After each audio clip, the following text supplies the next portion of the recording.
I'm Joshua Patrick Dudley, and I'm the writer, director, and executive producer of Thursday the 12th. So we got tons of requests to do different fan films that weren't based on Scream films, and the one we get most frequently requested is Friday the 13th. People fucking love Jason Voorhees, which I get, I love Jason too. I won't lie to you, growing up, I was way more partial to like a Chucky or a Michael Myers than I was to a Jason. But I think the appreciation for Jason came later in life. I feel like the Friday the 13th movies are so simplistic that maybe just because the lack of storylines didn't really hold my attention in the beginning as much as other movies that had a big underlying storyline, like Nightmare on Elm Street and stuff like that. Like, the characters were really well developed, whereas the characters in Friday the 13th are classically known as the cattle in the horror movies. You're just there to die, basically. Show your boobs, have some sex, do some drugs, and die. Friday the 13th basically builds the rules of horror movies that the Scream and Stab movies function off of after.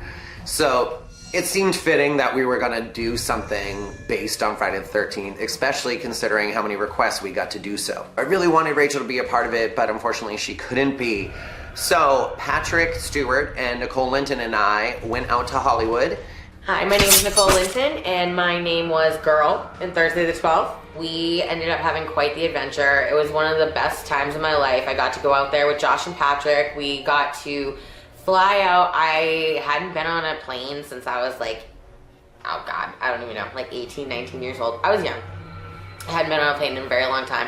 And so Josh and Patrick and I, we all packed up and we headed out there, and it was a little bit of a rough travel for me. I have a stomach condition. I was just immediately sick. I was like on the floor, under stuff, dying. We got to like the terminal LAX, and I had to just hover under, like I just curled up underneath one of the signs for like the landings and departures and whatever, and I probably looked like a crackhead. And we had Ruben Morales, who already lives out in California and is a well-known Jason cosplayer, play our Jason. And let's just talk about Ruben for a minute. Ruben is the scariest motherfucker that will ever cross your motherfucking path when he is dressed as motherfucking Jason. Okay? Like, he's scary. Like, he is huge. This dude's like 6'6", and just a big man. Like, you do not want to fuck with Ruben Morales. However, the Jason makeup comes off, and he is the sweetest, most kind, caring, compassionate person in the world, and we are so lucky that we got to film with him. Hi, my name's Ruben Morales, and I got to play Jason in a short film, Thursday the 12th. It was pretty cool getting to be in the movie. Not often I get to be Jason for, a fan film or anything. And just like prior times that I have done it, it was just as fun. It was pretty cool. Thankfully, Joshua was really nice, and so were the victims as well too. They were very friendly. They made me feel just like a part of the crew, and not really knowing them prior, just being messaged by them online. It was pretty cool to just jump right on in. The story of his arrival is really funny. We were setting up over by these bear caves because we were filming in an abandoned zoo in California, and we see this huge dude start walking toward us, and from like yards and yards away, he pulls a machete out of his backpack and just slowly keeps walking toward us with his machete up. And Patrick and Nicole and I are looking at each other like, yo, this better be the dude that's playing fucking Jason, or we are fucking fucked right now. Like, if this isn't him, this is some random dude that's coming to kill us in an abandoned zoo. Like, do we fucking run, or do we wait to see if it's Ruben? So it was Ruben, thank God. We had the coolest Jason Voorhees actor that came in. His name was Ruben, and he was super sweet. We had him, he has all his own stuff. We had him come in after we had done a little bit of our own filming up at the beginning. When I showed up, it was really dark.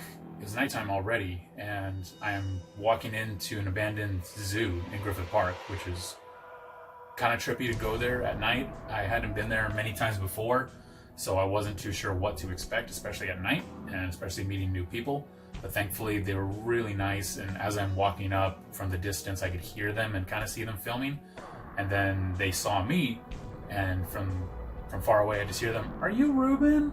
Are you our Jason?"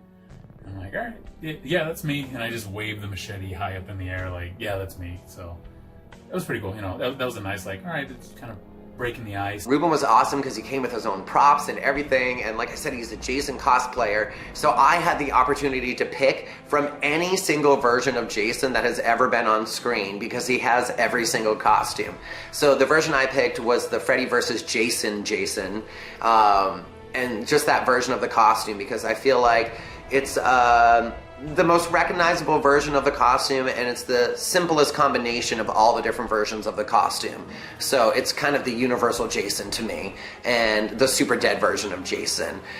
The only downfall is we forgot to bring black makeup to put around Ruben's eyes under his mask. And he had this big headpiece that went on to look like dead skin and all this other shit, but we forgot to be able to darken around his eyes. And I'm telling you, this abandoned zoo in California, like from the house we were staying at and from Ruben's house, like we were fucking far away from everything. There wasn't even a store within miles. So there was no options but to keep filming, so we kept trying to light him so that you couldn't see his eyes. But because it was so dark and, again, limited lighting, and I'm not good at lighting nighttime, you can see his eyes in a few shots, and I think that's really the only thing that bothers me about Thursday the 12th. Worst part of it was really on my own fault because we were filming at night. I didn't think that you'd be able to see inside of the mask, you know, for the eyes, but turns out, even though it was nighttime, we were using a pretty strong light source, and you can see right into the mask, into the eyes, and see that it's just my normal eye color. And instead of me being able to, you know, paint my skin a little bit darker like I normally do, that's the one thing that really bothers me about it. Plus, like I said, it had been a little bit before, or it had been a little bit since I had put on the mask for something, so Jason had packed on a couple extra pounds around that time, so he looks a little extra plump in the movie, but it's all right. You know, I still think that it was a fun time. I had a good time.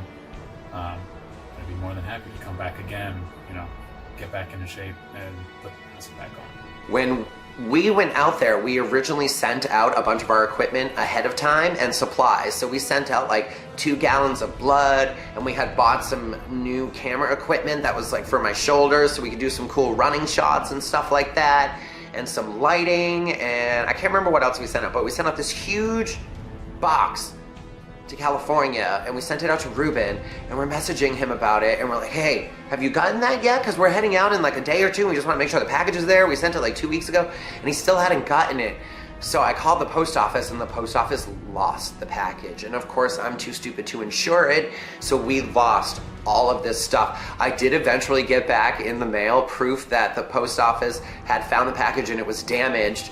And it was literally what they sent back to me was a piece of the box covered in the fake blood that must have exploded inside of it. And it must have damaged the whole box. I don't know what happened, but it was awful because we really did take our time and package it carefully, but it didn't make it out there. So while we were in California, we had to run around Hollywood and pay absurd prices for stuff that we had already bought once too. So like I think we paid like $80 for a gallon of fake blood out there. So you'll notice that Thursday the 12th is very, very, very fucking bloody because we were getting our money's worth. We were not able to bring that gallon of blood home with us, so we were using that whole fucking gallon of blood while we were there. The best part of filming was really just kind of getting to wear the mask again. It had been a little bit before I had put it on for like conventions or anything, so it was nice to have a reason to go out and, you know, do my thing. The place that we filmed was awesome. It was an abandoned zoo, and abandoned, is what I say. So, you know, I didn't see keep out at all, anywhere. So we went in there, you know, and we're checking it out, and like, it was really cool. There's like these cool bear caves. Filming was really cool. They made me feel just like I was a part of the crew. Walking in, I wasn't sure what to expect because Joshua had messaged me online and asked, hey, do you want to be Jason in our short film? And seeing that they normally did Scream, you know, Ghostface short films, I wasn't too sure how this would work, but figured, all right, cool. He seemed really nice. You know, the script had a pretty good, right to the point idea. I liked the script. It was pretty nice, you know, to get right to Jason, and especially the setup for it. I really like that of just like hurry, and oops, you didn't make it. That was pretty cool. But it got right to me. We filmed the stuff. Everything went really quick. I was able to throw out some ideas, and the shots came out really nice. Especially, the reveal of Jason when he walks out. The alarm's going off. They ran out of time. The thudding of the walking up. That was great. And then just out of the shadows, Jason pops up. That reveal was pretty sweet. I'm really happy for how that came out. Like, that's my favorite thing. I love Ruben's entrance in that. He comes in and just takes out Patrick, and Nikki's screaming her lungs out, which is something that Nikki never really gets to do either, because she normally plays a bad bitch. So for her to play a victim was really cool to see, and she was so good at it too. Like, she looks terrified. And filming Patrick's death scene was a little challenging. For some reason, he just didn't quite understand the direction of what it needed to look like. So there was a lot of me demonstrating, a lot of me doing it for him. His screams are actually me that are added in again in post, where I like dub myself to sound like him, and I'm actually his screams in there because he didn't actually scream. But Patrick was like really funny about the whole situation, and Josh ended up having to dub in like noises because he was just very silent. Falling to the ground was an issue on how we were going to get him down there and what shots we were going to use, so I think it cut together pretty well though. But it took a lot of practice and a lot of explaining for Patrick, and I remember it being very frustrating for him. And he kept talking about how when Jason was swinging the machete, Ruben was actually just like lightly hitting his chest a few times, but Patrick lifted up his shirt and he had all these cuts across his chest. Like, they weren't deep or anything, but he's getting it is a real machete, but it's very dulled down. But the tip of it, is just scraping across him over and over and over again, and he wasn't saying anything, and that's why he was having a hard time with stuff, because he was actually getting a little bit macheted every time he got macheted. Filming in California was amazing though. It was so nice to film in good weather. That was such a good start. There were a few little mishaps, especially in the running scenes. I ended up falling a few times because I was running backwards a lot, and I got hurt a couple of times actually while we were doing it. And there's some spots that you guys can't tell, but Patrick and Nicole are actually running in place, and I'm just kind of jogging in place too to make it look like we're moving, because it was easier than having to actually run around this zoo over and over and over and over again. And again, we're on limited time, and Nikki got scared at one point when she was up by the animal cage because she heard noises. I definitely got freaked out. I remember that vividly, because there was one point where we were like checking out different areas, and I was up by like a little bear cave, and it was dark, and I heard a noise. I don't know if there were some hooligans, just like these were like maybe the kids that we saw at the end of it, but I heard something up above me, and I'm like over in a corner, and I'm like, whoa! Like, I'm from New Hampshire. I'm in California. Anything's possible right now in an abandoned zoo. The cool thing is the last shots when you see the car. That's actually my car, because it got extra dark by that point. We needed some light source, and it wasn't enough for the little lantern that they had, so thankfully there was a parking structure right there. I was able to park my car, lights facing us, worked out pretty good, so my car even got into the short film. So Jason somehow teleports, and Nikki crashes into him and hits the ground, and he machetes her to death and then drags her off, but that's actually not how her death scene was supposed to go. Some of the equipment that got lost in the mail prevented us from filming the actual death scene that was written. Originally, Nikki was supposed to get impaled through the stomach and into the tree, and she was going to get stuck into the tree, and then Jason was going to rip his machete out of her, and then he was going to hack her up on the ground. And I can't remember if he decapitated her in the original and just took her head, or what happened, or how we had planned on doing that. I think we were going to green screen it, but I think he still dragged her off at the end of it because we decided that wasn't practical. But originally she was supposed to get impaled into the tree, and it was supposed to be like this long gruesome shot of her in pain hanging on the tree, but we didn't have the harness to hang her from the tree, and we didn't have the half fake machete to have stuck in her, so we couldn't do it. So her death scene turned out to be a little more lame in that than we wanted it to be. I loved like all the different takes of having to run into like Ruben, boom, boom, and then just like committing to like bouncing into him as hard as I could and then hitting the ground. I was surprised at how strong Nicole was, because each time she had to slam into me from that reveal shot, she had some power behind her. I know she had a couple bruises on her the next day from what I hear, and I was a little sore, I have to admit, but it was cool. And then when he dragged me, I had to just let him actually just dead drag me. Just drag me and I just let him do it. I still have a scar on my ankle to this day because he ripped the skin off my ankle, because he didn't just drag me like 2 feet. You see at the end of it, he's like, like dragging me, and that's like rocks and gravel and sticks and sand, and whatever, but that's called committing to the scene, committing to the moment. And it was great. Never really dragged a body before, so when she was just like, just drag me, just go for it. All right, so I grabbed her and just dragged her away, and I think she has a scar from that now, which is cool, so she can say she survived Jason with a scar. She went for it, and I love you for it, Nikki. Thank you for committing. You always commit and give 100%, so thank you for getting killed and killing it. Some of our fans had found us because we were posting about where we were filming on Facebook, and some of our fans were kind of secretly following us around and like watching all the production, so it was really cool. I'm like covered in blood, you know, and we've got this guy with a machete, and I've been screaming. And then we have like 10 or 12 dudes show up. It was fun to have like fans, and they were really excited, and we do a little photo op at the end. All these fans are there, and they all want to take pictures with Jason, and they want to hold his machete, and they want pictures with bloody Nikki and bloody Patrick, and Patrick's mostly cleaned up at this point, but you know, it was what it was, and it was cool that, you know, we got to really meet our fan bases while doing something. Like, we've been to horror conventions and stuff like that, but to actually get to meet them in person while we're filming and let them watch our filming process, that was really, really cool. They ended up coming right up and be like, oh, hey, how you doing? I'm like, oh, this looks so cool. And, you know, they were at least cool enough to keep quiet and keep a distance while we were filming the last couple shots. I do remember feeling like I was the only one they didn't care about, though. Like, the fans came over, I took a couple pictures, you know, said hi to a few people, but they mostly cared about taking pictures with Jason and Nicole. And I was like, you know, I wrote this, right? And I'm the one making it. I'm a little jealous of Nikki's stardom. But it means Jason. How do you resist going over and getting your picture taken with Jason? Fun thing was, you know, because they were from the East Coast, I'm from the West Coast, they came and filmed out for here. That was really nice. When we were done filming, I think they needed to find an Uber.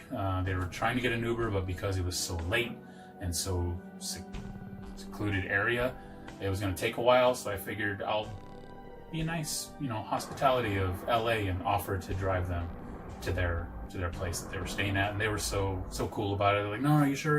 And why not? You know, show some hospitality, you know. And I got to be their Uber driver. So technically I was an Uber Jason. That was an awesome experience, and our whole trip to California was an awesome experience. There's a whole video about it if you want to see some of our experience from YouTube Studios too. Check that out. It's called StabMovies.com, goes to Hollywood. It's on our YouTube channel. We got to do a lot of other wonderful things because, of course, we're going to not just do our moment of like the filming. We also had to go and check out the Wax Museum and all the other cool things like that, and we had a blast. Like, I loved doing the little ET photos. We had a lot of little photo ops. We had like a 3D screening of something where they're spraying water on your face and air up at you, and a lot of good moments. We went over to YouTube Studios, which was so cool, getting to see everything that they had in there that, you know, was available to us. That we were able to use if like we wanted to go in there, and there was old backdrops that we could use. We could go pull those out. We could use their filming things. That was just like way more high tech than anything that we had. So it was a really good opportunity just to like go there, experience it, you know, network with them. When I was there, I remember this like robot thing that like was on wheels, and it would drive around, and I didn't know what it was. It looked like a TV on like a stand, and I was like, oh, that's really cool, just like a TV, you can push around, whatever. No, it was females controlling it from another continent, from Europe, and they were like awesome, but I didn't know, and it like was kind of chasing me because they're like, we like your dress, and I was like, oh my god, is this thing following me? It was a lot of fun. We had a blast. Time of our lives. For sure. Overall, Thursday the 12th was a fucking fantastic short film, and we had such a good time making it. What's next for Stab Movies? I hope they continue, and I hope that, you know, they find another reason to come back to Crystal Lake, because it'd be pretty cool to suit up again for them. Be more than happy to.